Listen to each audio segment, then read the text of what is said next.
Phase 2. Persuade Ariel Madrigal to transfer voting rights.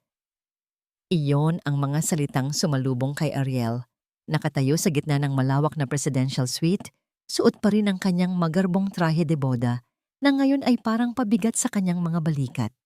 Ang bawat letra ay tila isang punyal na dahan-dahang tumatarak sa kanyang dibdib. Nanlalabo ang kanyang paningin, hindi dahil sa pagod, kundi dahil sa luhang nagbabadyang pumatak. Ilang oras pa lang ang nakakalipas, buong Maynila ang saksi sa kanilang kasal. Ang kasal na dapat ay isang bagong simula. Ang kasal na isang kasunduan para protektahan ang kumpanyang ipinamana ng kanyang ama. Naalala niya ang bigat ng bawat hakbang niya sa pasilyo ng simbahan. Ang halimuyak ng mga puting rosas ay nakakasulasok.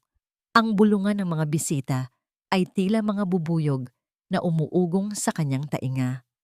Lahat sila ay nakatingin sa kanya. Ang nag-iisang tagapagmana ng Madrigal Holdings, ang babaeng ikakasal sa CEO ng Vergara Group. Isang perpektong pagsasanib ng dalawang makapangyarihang pamilya. Isang perpektong kasinungalingan. At sa dulo ng pasilyo, naghihintay si Sandro Vergara. Ang kanyang kababata, ang kanyang unang kabiguan, at ngayon, ang kanyang asawa. Ang mga mata nilang dalawa ay nagtagpo. Mga matang dati pamilyar, pero ngayoy puno ng distansya. Walang kilig, walang pananabik. Tanging ang malamig na pagtanggap sa kanilang kapalaran. Ang pagsabi niya ng I do ay ang pinakamabigat na salitang binitawan niya sa buong buhay niya. Sa reception, sinubukan ni Sandro na kausapin siya. Ginagawa ko to para sa atin, Ara.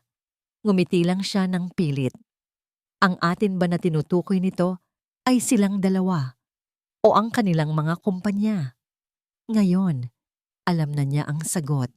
Nasa harapan niya ang isang itim na leather briefcase na hindi sinasadyang naiwan ng kanyang biyenan, si Mrs. Vergara. At sa loob nito, ang lahat ng katibayan ng kanilang panloloko. Hindi lang ito isang simpleng dokumento. Ito ay isang buong plano. Isang folder na may markang Madrigal Holdings Acquisition Strategy. May mga email sa pagitan ni Sandro at ng kanyang pamilya. Mga usapan tungkol sa kanyang mga kahinaan. Mga mungkahi kung paano paamuin ang isang Ariel Madrigal. Bawat salita, bawat pangungusap, tila mga patalim na tumatarak sa kanyang puso. Ang lalaking pinangakuan niya sa harap ng altar ay ang siya ring lalaking may planong agawin ang lahat sa kanya. Ang pamilyang dapat ay magiging pamilya na rin niya ay ang siya palang ahas na nais tumuklaw sa kanya. Napahawak siya sa kanyang dibdib, hindi siya makahinga. Ang saya at pag-asa na pilit niyang pinanghawakan kanina ay biglang naglaho, napalitan ng purong galit at sakit. Muli niyang binasa ang nakasulat sa papel na hawak niya. Phase 2. Persuade Ariel Madrigal to transfer voting rights. Napayukom ang kanyang kamao at nayupi ang papel sa kanyang pagkakahawak. Hindi nila makukuha ang pinaghirapan ng kanyang ama. Hindi niya hahayaang magtagumpay ang mga Vergara. Napaluhod siya sa sahig, ang bigat ng kanyang gown at ng katotohanan ay sabay na humila sa kanya pababa. Doon, sa gitna ng katahimikan ng kanilang silid pangkasalan, ang unang patak ng luha ng pagkamuhi ay tuluyan ng bumagsak. Pinunasan ni Ariel ang huling butil ng luha sa kanyang pisngi. Ang sakit ay naroon pa rin, kumikirot sa bawat sulok ng kanyang puso. Ngunit ang pangingibabaw ngayon ay ang matinding galit. Hindi siya iiyak para sa isang lalaking niloko siya. Hindi siya magpapatalo. Isa siyang Madrigal. Mabilis siyang tumayo. Ang bawat kilos niya ay may bigat, may layunin. Kinuha niya ang kanyang cellphone mula sa maliit na purse na naiwan sa ibabaw ng kama. Isang numero lang ang nasa isip niya. Ang kanyang Kuya Marco, ang panganay sa kanilang magkakapatid.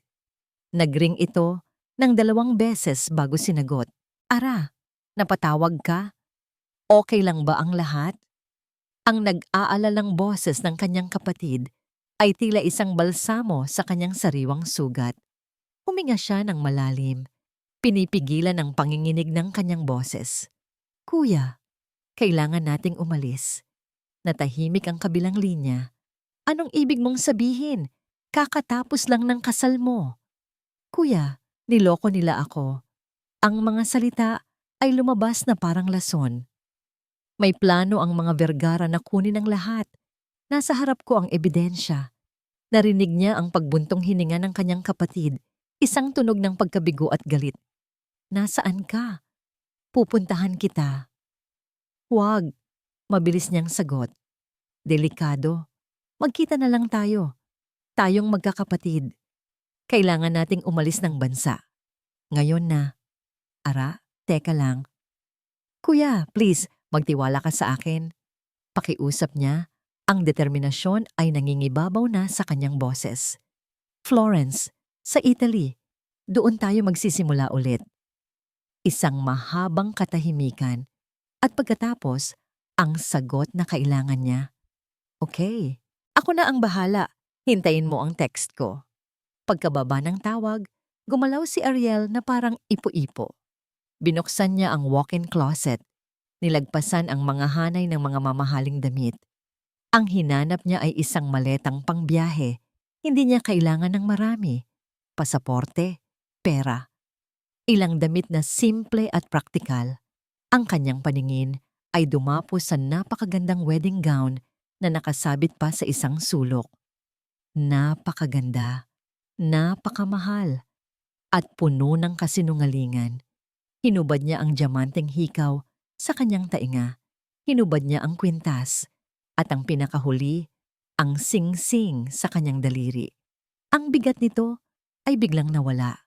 Lumapit siya sa kama kung saan inaasahan siyang hihiga kasama ang kanyang asawa. Maingat niyang inilapag ang sing-sing sa ibabaw ng unan. Sa tabi nito, ang puting-puting traje de boda. Ito ang kanyang mensahe. Isang deklarasyon ng digmaan na walang salita. Pagkalipas ng isang oras, tumunog ang isang burner phone na palagi niyang dala para sa mga emergency. Isang text mula kay Kuya Marco, isang address, isang oras.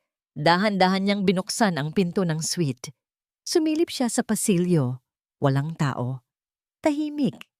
Gamit ang service elevator sa dulo ng hallway, nagawa niyang makalabas ng hotel nang walang nakakapansin. Isang itim na sasakyan na ang naghihintay sa kanya sa madilim na bahagi ng kalye. Sa loob, naroon na ang kanyang mga kapatid, si Kuya Marco, ang bunso nilang si Sofia, at ang kambal na sina Miguel at Miko. Ang kanilang mga mukha ay puno ng pag-aalala. Ngunit sa kanilang mga mata, nakita ni Ariela ang walang pasubaling suporta. Sigurado ka ba dito, ate? Tanong ni Sofia. Tumango si Ariel, ang kanyang tingin ay matatag. Kailanman ay hindi pa ako naging ganito kasigurado. Ang biyahe papuntang airport ay mabilis at tahimik. Bawat isa ay abala sa kanilang mga iniisip. Gamit ang kanilang mga passport na may ibang pangalan, isang contingency plan na inihanda ng kanilang ama noon pa, nalusutan nila ang immigration nang walang kahirap-hirap. Habang naglalakad sila papunta sa boarding gate, hindi mapigilan ni Ariel ang pakiramdam na may mga matang nakamasid sa kanila. Lumingon siya, ngunit wala namang kakaiba. Guni-guni lang siguro. Ang takot at tensyon ay nagsisimula ng maningil. Sa wakas, tinawag ang kanilang flight. Isa-isa silang pumasok sa eroplano. Nang makaupo na siya sa tabi ng bintana, doon lang niya naramdaman ang pagod. Huminga siya ng malalim. Naramdaman ng eroplano ang unti-unting pag-angat. Dahan-dahan, ang mga ilaw ng Maynila ay lumiliit sa ibaba. Ang syudad kung saan siya isinilang, lumaki at ngayong gabi, dinurog. Mula sa bintana, tinanaw niya ang papalayong mga ilaw. Malamig, walang emosyon, at sa katahimikan, isang pangako ang binitawan niya sa hangin. Isang bulong na para lamang sa kanya at sa lalaking iniwan niya. Hindi mo makukuha ang kahit ano sa akin, Lysandro. Ang unang sinag ng araw ay tumama sa mukha ni Sandro. Gumising sa kanya mula sa mababaw na pagkakatulog sa isang malambot na sofa. Napapikit siya. Ang kanyang ulo ay kumikirot. Hindi dahil sa alak, kundi sa tensyon ng nagdaang araw. Inilibot niya ang kanyang paningin. Ang presidential suite ay malawak at tahimik. Masyadong tahimik.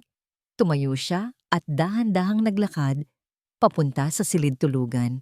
Inaasahan niyang makikita si Ariel doon. Marahil ay natutulog pa o baka naman ay nagbabasa sa tabi ng bintana. Pero walang tao.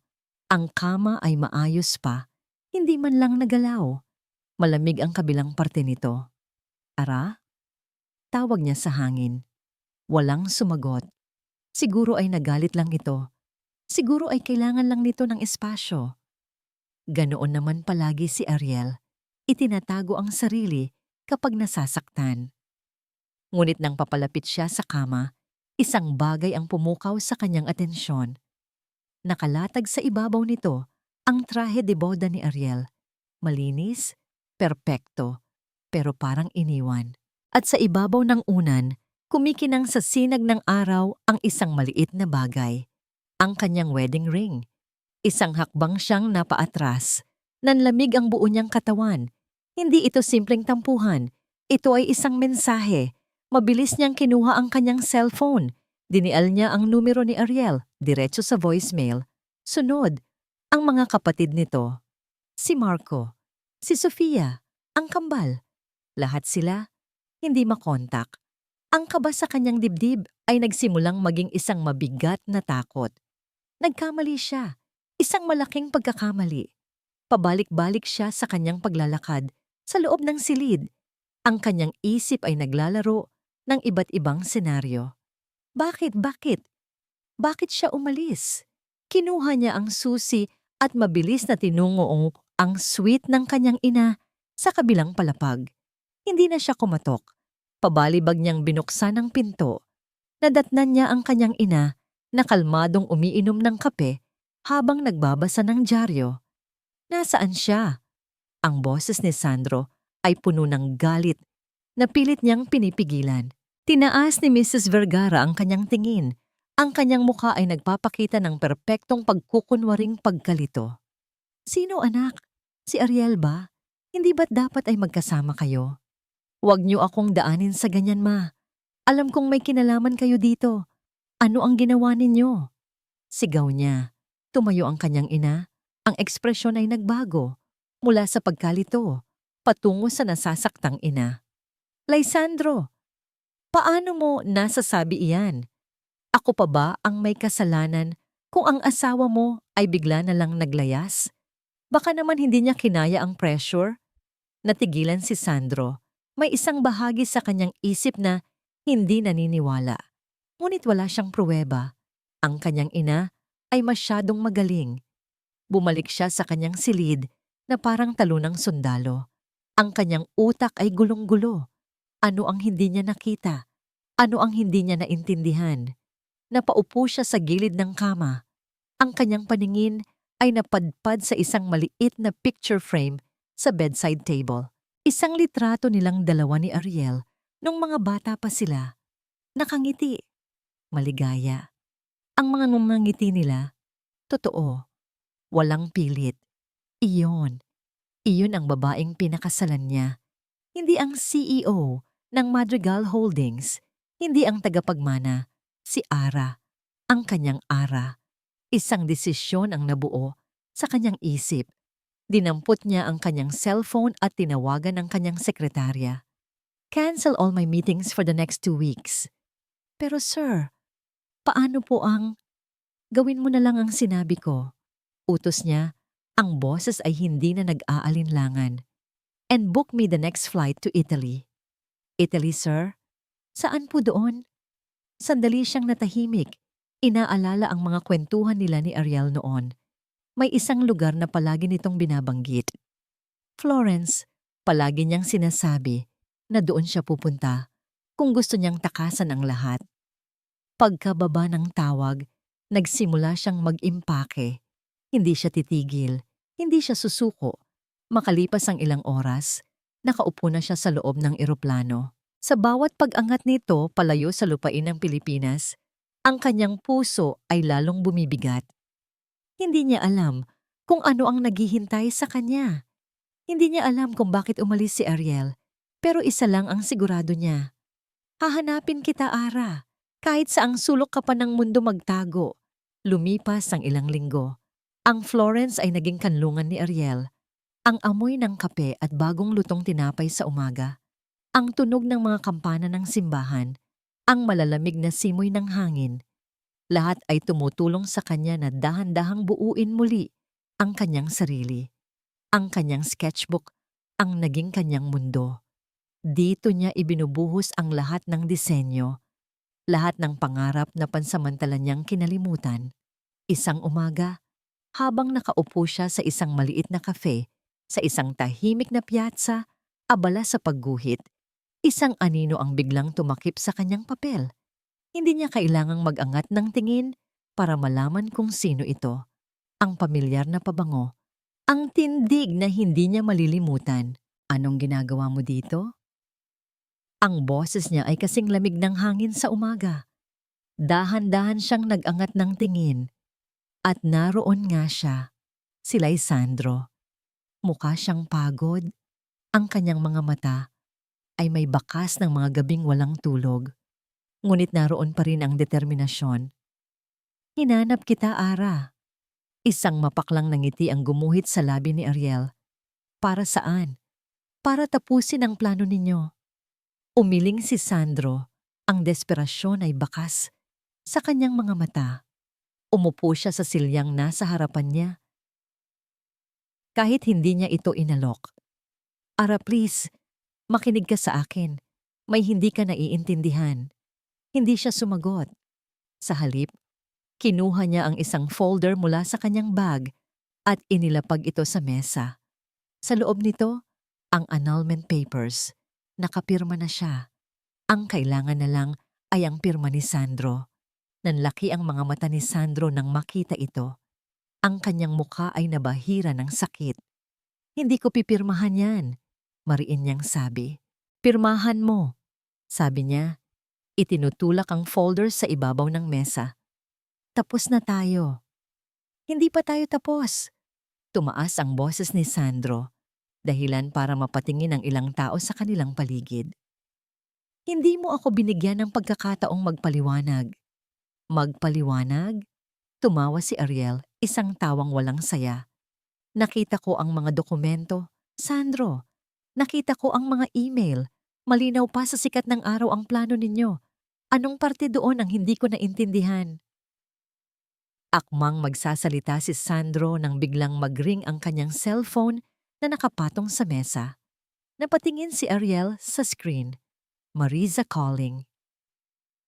Ang pangalan ay tila isang dagitab na lalong nagpaalab sa galit sa kanyang puso. Ang babaeng palaging anino sa kanilang nakaraan. Mabilis na pinatay ni Sandro ang tawag, ngunit huli na ang lahat. Nakita na ni Ariel. Tumayo si Ariel. Ang usapan ay tapos na. Lahat ng pagdududa niya, lahat ng hinala niya ay kinumpirma ng isang pangalang iyon. Umalis ka na, sabi niya. Ang boses ay walang emosyon. Ara, teka. Sinabi kong umalis ka na. Tumalikod si Ariel at nagsimulang maglakad palayo. Hindi na lumingon pa. Ang bawat hakbang ay mabigat, ngunit kailangan. Naramdaman niya ang unang patak ng ambon sa kanyang balat. Kasabay ng pagbuhos ng ulan, naiwan si Lysandro na mag-isang nakaupo sa gitna ng piazza sa Florence. Ang mga papel ng kanilang paghihiwalay ay nababasa sa kanyang harapan around the mountain porch. 3 taon? Sa loob ng 3 taon, naging kanlungan ni Ariel ang kanyang sariling fashion house sa Florence. Ang bawat disenyo, bawat tahi, bawat tagumpay ay isang pader na itinayo niya sa paligid ng kanyang puso. Naging kilala siya, naging matagumpay, naging buo sa sarili niyang paraan. Ngunit sa kabila ng lahat, may kung anong kulang. Sa gabi, kapag ang katahimikan ng kanyang apartment ay bumabalot sa kanya, bumabalik ang mga alaala. Isang mukha, isang pangalan, Isang hapon, habang abala siya sa pag-apruba ng mga bagong disenyo, tumunog ang kanyang private phone, numero mula sa Pilipinas, ang kanyang Kuya Marco. Kuya? Isang buntong hininga ang narinig niya mula sa kabilang linya bago ang mga salitang unti-unting dudurog sa mga pader na itinayo niya. Ara, wala na si Lola. Natigilan si Ariel. Ang hawak niyang lapis ay bumagsak mula sa kanyang kamay. Ang ingay nito sa sahig ay ang tanging tunog na bumasag sa biglaang katahimikan ng kanyang mundo. Lola? Ang kanyang lola ang nagsilbing ilaw ng kanilang pamilya, lalo na nang mawala ang kanilang mga magulang. Ang pagkawala nito ay hindi lang pagkawala ng isang miyembro ng pamilya. Ito ay pagkawala ng kanilang pundasyon. Hindi na siya nagdalawang isip. Kinabukasan lumipad siya pabalik ng Pilipinas. Ang bawat oras sa himpapawid ay isang paghahanda. Haharapin niya ang pamilya, haharapin niya ang lungkot, at marahil haharapin din niya siya. Ang burol ay ginanap sa isang malaking kapilya. Ang amoy ng mga puting bulaklak, sampagwita at rosas ay nakabalot sa buong paligid. Ang malumanay na tunog ng organ at ang mga bulungan ng mga nakikiramay ay lumikha ng isang mabigat na atmosfera. Sinubukan ni Ariel na maging matatag. Isa-isa niyang niyakap ang kanyang mga kamag-anak. Bawat isa sa kanila ay nagulat ngunit masaya na makita siyang muli. Nang sa wakas, ay nagkaroon siya ng pagkakataon, dahan-dahan siyang lumapit sa kabaong. Hinaplos niya ang salamin, tinatanaw ang mapayapang mukha ng kanyang lola. Doon, sa harap ng kanyang pinakamamahal na lola, naramdaman niya ang unti-unting pag-init ng kanyang mga mata. Isang butil ng luha ang pumatak. Ngunit may naramdaman siyang kakaiba. Isang pares ng mga matang nakatitig sa kanya mula sa kabilang dulo ng kapilya. Isang titig na kaya niyang kilalanin kahit nakapikit. Biglang kumabog ng malakas ang kanyang dibdib. Dahan-dahan, itinaas niya ang kanyang ulo. At doon, nakita niya si Sandro. Nakatayo siya malapit sa pinto. Nakasuot ng itim na barong. Nagbago siya. Ang dating matalas na linya ng kanyang panga ay tila mas matatag. Ang kanyang buhok ay mas maikli. Ang kanyang tindig, mas kalmado. Hindi na ito ang binatang puno ng desperasyon sa Florence o ang malamig na CEO sa kanilang kasal. Mas matatag. At sa mga mata nito, nakita niya ang isang pamilyar na lungkot. Isang lungkot na tila salamin ng sarili niyang nararamdaman. Nagkatitigan sila. Ang oras ay tila huminto. Ang ingay sa paligid ay naglaho. Tanging silang dalawa lang. 3 taon ng galit, ng sakit, ng pangungulila ay nagbanggaan sa isang tahimik na sandali. Ang katahimikan sa pagitan nila ay tila isang pader na salamin. Manipis, ngunit matibay. At ang pader na yon ay nagsimulang magkabitak ng dahan-dahang humakbang si Sandro palapit sa kanya. Bawat hakbang ni Sandro palapit kay Ariel ay tila isang paglalakbay sa nakaraang 3 taon. Nakikita niya ang bawat araw na lumipas sa mukha nito. Mas tumatag, mas naging matapang, ngunit ang lungkot sa mga mata nito ay hindi maitago. Ang lungkot na siya ang may dahilan. Nang nasa harapan na niya ito, ang tanging gusto niyang gawin ay punasan ang luhang nasa pisngi nito at sabihing, "Huwag kang umiyak, Ara." Ngunit walang salitang lumabas sa kanyang bibig. Isang kamag-anak nila ang lumapit kay Ariel. Para makiramay, binibigyan si Sandro ng pagkakataon. Hinawakan niya ito ng marahan sa braso. Nagulat si Ariel sa kanyang paghawak. Ang katawan nito ay biglang nanigas. "May kailangan tayong pag-usapan." Bulong niya, sapat lang para marinig nito. "Hindi dito." Tumingin ito sa paligid. Nakita ang mga matang nakamasid sa kanila. Ayaw ni Ariel ng eksena. Alam niya iyon. Kaya't tumango ito nang walang imik at sumunod sa kanya papunta sa isang maliit at pribadong silid sa likod ng kapilya. Pagkasara pa lang ng pinto, hinarap siya nito. Ang mga mata ay nag-aapoy sa galit. Anong kailangan mo, Sandro? Huminga siya ng malalim. Nakikiramay ako. Huwag mo akong daanin sa mga formalidad na yan. Putol nito sa kanya. Ang bawat salita ay may talim. Bumalik ka lang ba para siguraduhin na wala ka nang makukuha? Ang tanong ay tumama sa kanya na parang isang sampal. 3 taon. 3 taon siyang naghintay, umasa, sinubukang ayusin ang lahat, at ito pa rin ang tingin nito sa kanya. Isang mga agaw. Hindi yan totoo, at alam mo yan. Sagot niya, ang boses ay nagsimulang magkaroon ng bigat. Ang alam ko ay kung ano ang nakita ko. Sigaw nito pabalik. Ang alam ko ay iniwan ko ang isang kasal na isa palang bitag. Huwag kang umarte na parang biktima ka dito. Biktima? Ara, pareho tayong biktima. Hindi na niya napigilan ng sarili. Ang sakit at frustrasyon ng 3 taon ay sabay-sabay na sumabog. Umalis ka nang hindi man lang ako pinakinggan. Tinapon mo ang lahat ang dahil lang sa isang pirasong papel. Isang pirasong papel na naglalaman ng katotohanan. Hindi mo ba talaga nakita? 3 taon, Ara. 3 taon kitang hinintay. Ang kanyang boses ay basag. Ang kanyang kalmadong panlabas ay tuluyan ng gumuho. Sa gitna ng kanilang sigawan, isang alaala ang biglang pumasok sa isip ni Sandro. Ilang buwan lang ang nakalipas. Isang maulang gabi sa Maynila. Nagulat siya nang makita si Ariel sa lobby ng isang hotel. Bumalik pala ito para sa isang business meeting. Ang kanilang mga mata ay nagtagpo. Ang lungkot, ang pangungulila, ang hindi masabing pag-ibig, lahat ay naroon. At sa isang gabing iyon, sa ilalim ng bigat ng ulan at ng kanilang mga damdamin, ang lahat ng pader sa pagitan nila ay gumuho. Isang gabi lang na sinundan ng katahimikan at pagsisisi sa umaga. Tila naalala rin ni Ariel ang gabing iyon. Ang galit sa mukha nito ay biglang napalitan ng sakit. Napahawak ito sa kanyang ulo. Wag nating pag-usapan yan, sabi nito. Ang boses ay nanghihina. Bakit? Dahil totoo? Tanong niya, lumalapit. Tumigil ka na. Bigla, nakita ni Sandro ang pagbabago sa mukha ni Ariel. Namutla ito. Ang kanyang mga mata ay nawalan ng focus.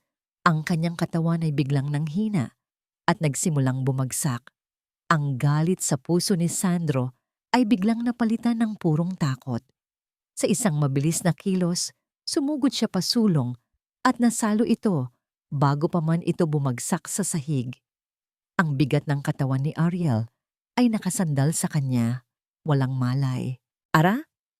Niyugyog niya ito ng bahagya. Walang tugon. Ariel! Niyakap niya ito ng mahigpit. Ang init ng takot ay kumalat sa buo niyang sistema. Lahat ng galit, lahat ng sakit ay nawala. Ang natira na lang ay ang babaeng mahal niya. Walang buhay sa kanyang mga bisig. Ara! Ariel! Sigaw niya. Ang kanyang boses ay puno ng desperasyon. Umaalingaw-ngaw sa maliit at tahimik na silid. Ang unang namulatan ni Ariel ay ang amoy ng gamot, ng ospital. Dahan-dahan niyang iminulat ang kanyang mga mata. Puting-puti ang paligid. Isang mahinang tunog ng isang makina ang maririnig niya sa kanyang tabi. Nasaan ako? Sinubukan niyang bumangon, ngunit naramdaman niya ang isang bahagyang kirot sa kanyang braso kung saan nakakabit ang isang IV line. Lumingon siya sa salaming bintana ng pinto. At doon, nakita niya si Sandro. Nakaupo sa isang silya sa labas, ang kanyang ulo ay nakayuko. Ang kanyang mga kamay ay magkasalikop na parang nagdarasal. Ang itsura niya ay puno ng pagod at pag-aalala. Biglang bumukas ang pinto at pumasok ang isang doktora na may banayad ng ngiti. Gising ka na pala, Mrs. Vergara. Kamusta ang pakiramdam mo? Mrs. Vergara, ang pangalang yon, parang isang sampal. Napilitan siyang ngumiti. Medyo nahihilo pa po. Ano po bang nangyari? You collapsed due to exhaustion and stress. We ran some tests to make sure everything is okay. Paliwanag ng doktora habang tinitingnan ang kanyang chart. Your vitals are stable now, but you need to be more careful from now on, lalo na't dalawa na kayo. Natigilan si Ariel. Po? Anong ibig ninyong sabihin? Ang ngiti ng doktora ay lumawak. Congratulations, Mrs. Vergara. You're 3 months pregnant. Natigilan ang kanyang mundo. Ang mga salita ng doktora ay umalingaw-ngaw sa kanyang tainga na parang sirang plaka. 3 months pregnant. 3 buwan. Ang kanyang isip ay mabilis na naglakbay pabalik. 3 buwan. Ang maulang gabi sa Maynila. Bigla, ang lahat ay bumalik sa kanya sa isang mabilis na pagdaloy ng mga alaala. Ang ulan, ang lamig, ang bigat ng lungkot sa kanyang dibdib matapos ang isang mahirap na business meeting. Pabalik na sana siya sa airport nang makita niya ito sa lobby ng hotel. Ang kanilang mga mata ay nagtagpo at sa isang saglit, ang 3 taon na pader sa pagitan nila ay gumuho, walang salita. Tanging ang pag-unawa sa parehong pangungulila.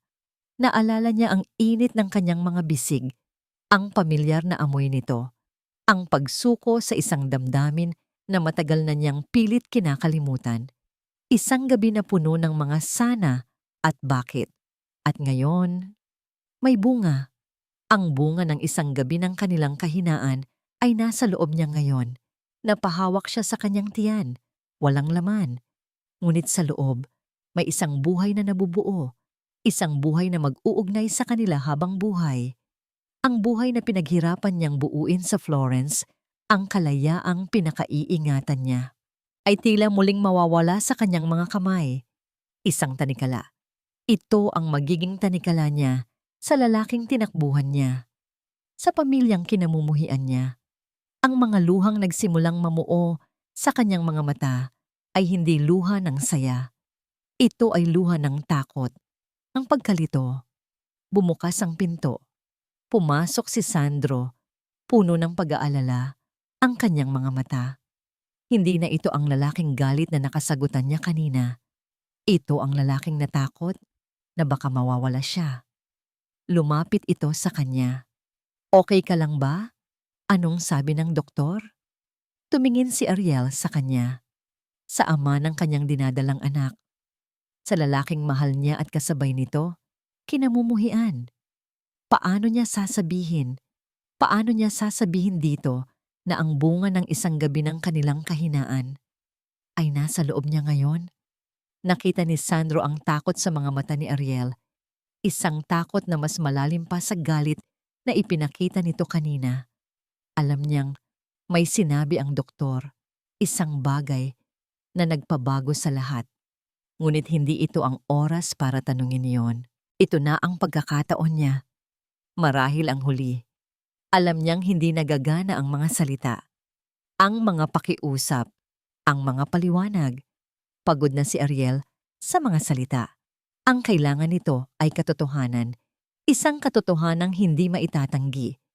Tumayo siya. Walang sinabi. Saan ka pupunta? Mahinang tanong ni Ariel, baka sa boses nito ang pag-aalinlangan. Dito lang, may kukunin lang ako. Sagot niya nang hindi lumilingon. Lumabas siya ng silid at tinungo ang kanyang sasakyan. Mula sa compartment, kinuha niya ang isang manipis na portfolio. Ang portfolio na naging kasama niya sa loob ng 3 taon. Ang bigat nito ay pamilyar sa kanyang mga kamay. Dito nakasalalay ang lahat. Naalala niya ang araw matapos ang kanilang kasal nang harapin niya ang kanyang ina. Hindi ako papayag, ma, sabi niya noon. Matigas ang kanyang boses. Hindi ko gagamitin ang asawa ko para sa negosyo. Ngumiti lang ang kanyang ina. Isang nangiting malamig. Darating ang araw, Lisandro. Maiintindihan mo rin ako. Hindi niya naintindihan. At hindi niya kailanman na naising maintindihan. Naalala rin niya ang paghahanap niya ng ebidensya. Ang pakikipag-usap niya sa isang dating empleyado ng IT sa kanilang kumpanya. Sir, sigurado po ako, sabi ng lalaki. May nag-access sa computer ninyo noong gabi ng kasal niyo. Si Ma'am Mariza po. Akala ko po may pinapagawa kayo sa kanya. Lahat ng piraso ng palaisipan ay naroon. Naghihintay lang ng tamang panahon. Pagbalik niya sa silid, nakatingin sa kanya si Ariel. Ang mga mata ay puno ng pagtataka at hinala. Dahan-dahan siyang lumapit. Hindi siya nagsalita. Inilapag niya ang portfolio sa ibabaw ng kumot na nakatakip sa mga hita nito. "Ano to?" tanong nito. Tinitigan niya ito ng diretso sa mga mata. Ang kanyang boses ay kalmado ngunit puno ng bigat. "Lahat ng sagot sa mga tanong mo sa loob ng 3 taon." Sinubukan nitong itulak palayo ang folder. "Ayoko. Tapos na tayo." Pinigilan niya ang kamay nito. "Hindi ako aalis sa kwartong ito hanggat hindi mo nababasa ang laman niyan." Ang kanyang determinasyon ay tila isang pader na hindi nito kayang gibain. Nagkaroon ng isang mahabang katahimikan. Tanging ang mahinang tunog ng mga makina sa ospital ang maririnig. Sa wakas, sumuko ito. Dahan-dahan, binawi nito ang kanyang kamay. Ang mga daliri nito ay nanginginig habang binubuksan ang portfolio.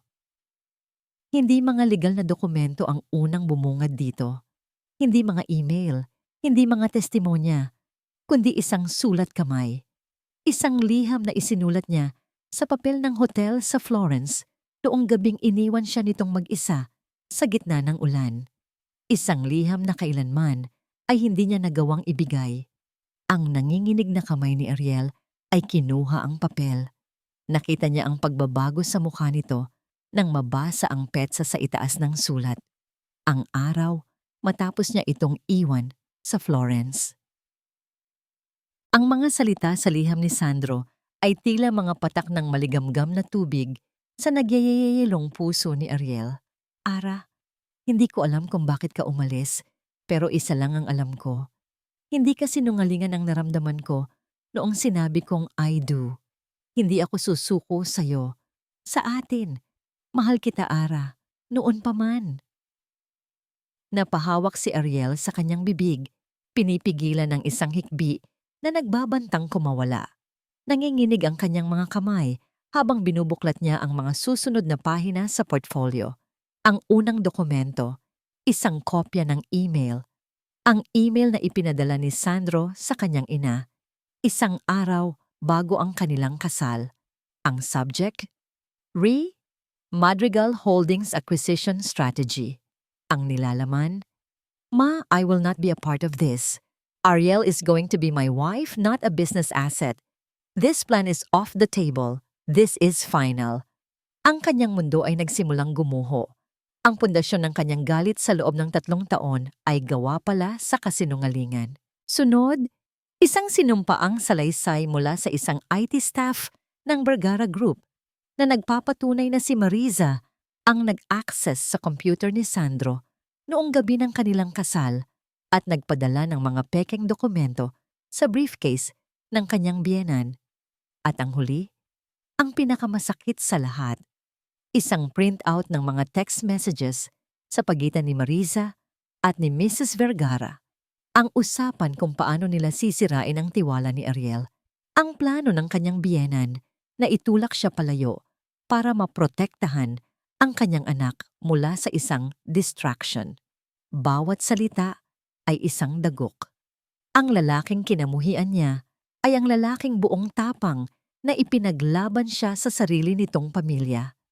Ang babaeng tinuring niyang karibal ay ang ahas na binalot ang kanyang buhay sa lason, ang kanyang sariling pride, ang kanyang sariling pagdududa.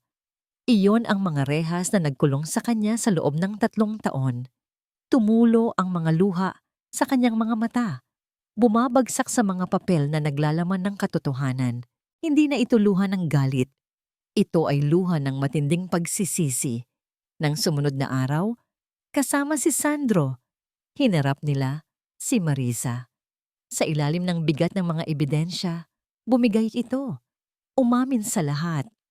"Oo, ako nga ang may gawa." Sigaw nito. Ang mukha ay puno ng inggit. "Dahil dapat sa akin si Sandro. Dapat sa akin ang lahat ng mayroon ka.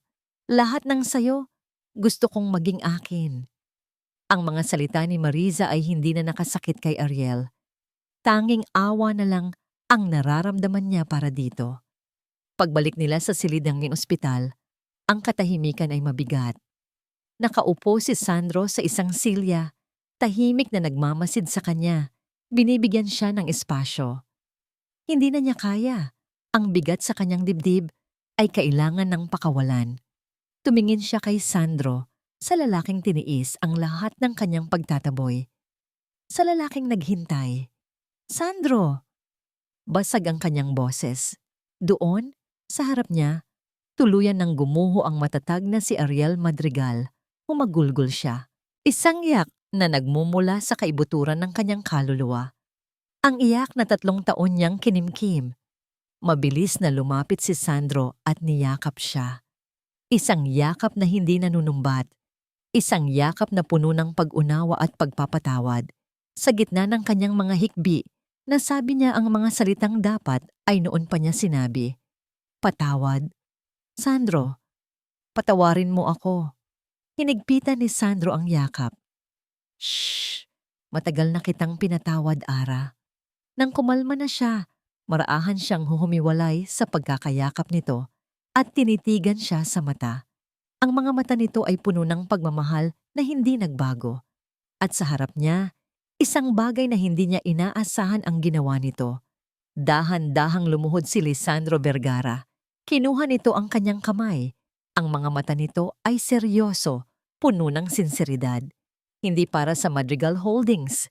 Panimula nito, ang boses ay matatag. Hindi para sa Vergara Group. Para sa iyo, para sa akin, at para sa magiging anak natin. Di mula sa kanyang bulsa, may kinuha itong isang maliit na kahon. Isang singsing, bago, simple. Pakasal ka ulit sa akin, Ara. This time, for real. Napatingin si Ariel sa mga mata ni Sandro na puno ng pag-asa. Pagkatapos ay sa kanyang kamay na hawak nito. At sa huli, ang kanyang kamay ay dahan-dahang napahawak sa kanyang tiyan. Ang hangin sa loob ng silid ay tila huminto sa pag-ikot. Ang buong mundo ni Ariel ay lumiit sa lalaking nakaluhod sa kanyang harapan. Ang mga mata nito ay puno ng pagmamahal na walang hanggan.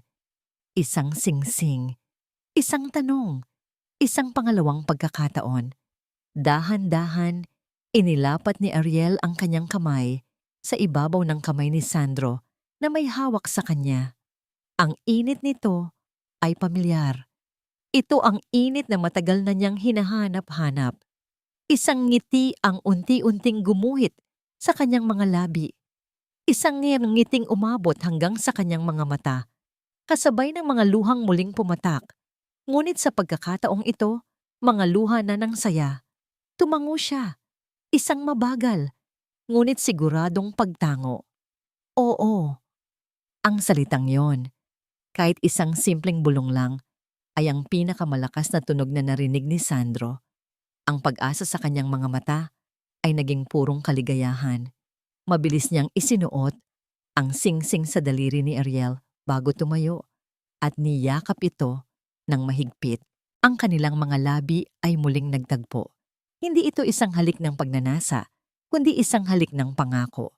Isang halik na nagsasara sa kabanata ng sakit at nagbubukas ng isang bago, puno ng pag-asa. Lumipas ang ilang buwan. Hinarap ni Sandro ang kanyang ina. Hindi na siya ang anak na takot at nag-aalinlangan. Pinili ko si Ariel, Ma. Pinipili ko ang pamilya ko. Sabi niya, ang kanyang boses ay kalmado ngunit matatag. Kung gusto ninyong maging parte ng buhay ng magiging apo ninyo, kailangan ninyong tanggapin yan. Walang sagot na puno ng galit mula kay Mrs. Vergara. Tanging isang mahabang katahimikan. At sa mga mata nito, sa unang pagkakataon, nakita ni Sandro ang isang kislap ng pagsisisi. Ang isang silid sa kanilang bagong bahay ay amoy pintura pa, magkahalong puti at napakapastel na dilaw. Dahan-dahan lang, paalala ni Sandro habang tinutulungan ni Ariel na buuin ang isang maliit na kuna. Kaya ko to, sagot ni Ariel, natatawa. Ang kanyang tiyan ay malaki na ngayon, isang masayang paalala ng buhay na paparating. Nagkaroon ng kaunting pintura ang dulo ng ilong ni Ariel. Ngumiti si Sandro at marahan itong pinunasan gamit ang kanyang hinlalaki. Ang simpleng kilos na yon ay naglalaman ng lahat ng pagmamahal at pag-aalaga sa mundo. Napatingin sila sa paligid. Ang silid ay unti-unti nang nabubuo. May mga maliliit na laruan, isang istante ng mga libro, isang rocking chair sa sulok. Hindi ito isang mansyon. Hindi ito isang corporate headquarters. Ito ay isang tahanan. Gabi na. Magkatabi silang nakatayo sa balkonahe, tanaw ang mga kumikinang na ilaw ng Maynila. Ang parehong syudad na naging saksi sa kanilang kasal, sa kanilang paghihiwalay, at ngayon, sa kanilang muling pagsasama. Niyakap ni Sandro si Ariel mula sa likod. Ang kanyang mga kamay ay marahang ipinatong sa bilog na tiyan nito. Naramdaman nila ang isang bahagyang sipa mula sa loob. Nagkatinginan sila at sabay na napangiti. Walang salitang kailangan. Ang katahimikan sa pagitan nila ay hindi na katahimikan ng distansya o galit. Ito ay katahimikan ng kapayapaan, ng pag-unawa, ng isang pag-ibig na sinubok ng panahon, winasak ng kasinungalingan, ngunit muling nabuo. Mas matibay, mas totoo. Ang tunay na pag-ibig ay hindi nasusukat sa parte ng kumpanya o sa yaman, kundi sa taong handang bumalik kahit na minsan nang itinaboy. At dito nagtatapos ang kwento ni na Ariel Madrigal at Lisandro Vergara mula sa kaibuturan ng aking puso. Maraming salamat sa inyong walang sawang pagsubaybay.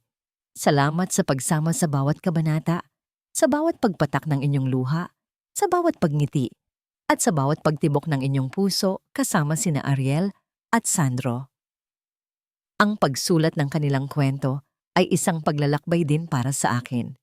Isang paalala na kahit ang pinakamatatag na tao ay may mga kahinaan at kahit ang pinakamalamig na puso ay may kakayahang magmahal ng lubusan at totoo. Sapagkat sa huli, iyon naman talaga ang nais kong iparating, na ang tunay na pag-ibig ay hindi tungkol sa isang perpektong simula, kundi sa kakayahang magpatawad at magsimulang muli, na ang tiwala, kapag nasira, ay kayang buuin muli, at ang pag-asa ay laging masisilayan kahit sa pinakamadilim na gabi. Ito ay kwento ng pagpapatawad, hindi lang para sa iba, kundi para na rin sa ating mga sarili. Ngayon, nais ko namang marinig ang inyong saloobin. Ano ang pinakapaborito ninyong eksena? Anong aral ang inyong napulot sa kwento ni na Ariel at Sandro? Mangyaring iwanan ang inyong komento sa ibaba. Muli, ang aking taos-pusong pasasalamat. Hanggang sa susunod nating kwento.